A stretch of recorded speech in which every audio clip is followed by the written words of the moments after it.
Hello and welcome to your Daily Writing Habit, episode 26. I am your host, Christine Whitmarsh, also known as Christine Inc. That's spelled I-N-K, like the stuff you write with. Each day, I'm sharing with you the writing habits I've learned over my 18 years as a ghostwriter, book coach, and author.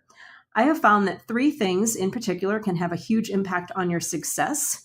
And those three things are writing fundamentals, productivity, and mindset. And that's what we'll be covering today and every day here on your daily writing habit.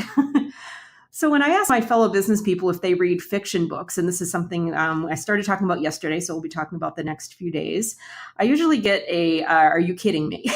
Because in business, every minute of every hectic, meticulously produced day has to be very useful and productive and related to business. So I'm told that reading fiction really isn't the best use of that time by my fellow business people. Well, I beg to differ. Obviously, I've been actually reading and writing fiction for the better part of my life, and I have learned that reading fiction offers valuable tools for writing nonfiction.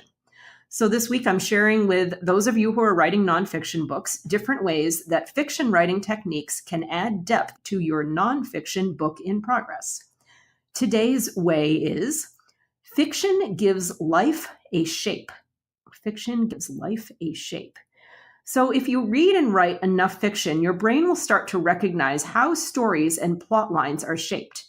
You'll intuitively start to understand arcs, rising and falling of action, inciting events, tension, and relief of tension, all those wonderful things that shape the fiction stories that we love to read and that we love to binge watch on television. I know many of you are probably fans of shows like Game of Thrones and things like that. Well, those incorporate all of these story tools that I just listed: arcs, rising and falling of action and tension and relief of tension, all those lovely things that people associate with fiction writing.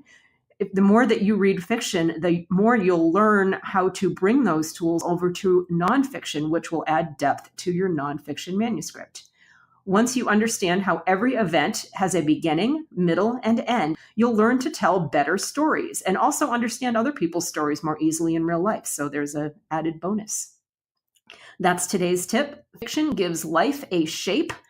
So the more fiction you read, the more novels you read, the higher the quality of your nonfiction manuscript.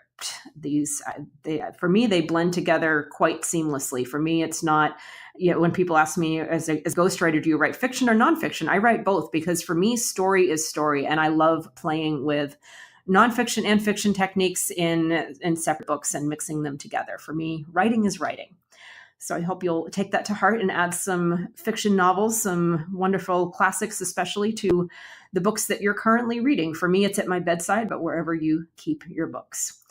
Thank you for tuning into your daily writing habit. And if you know anyone else who's writing a book, I'd love it if you would share this briefing with them so I can help them succeed as well. Until tomorrow, happy writing.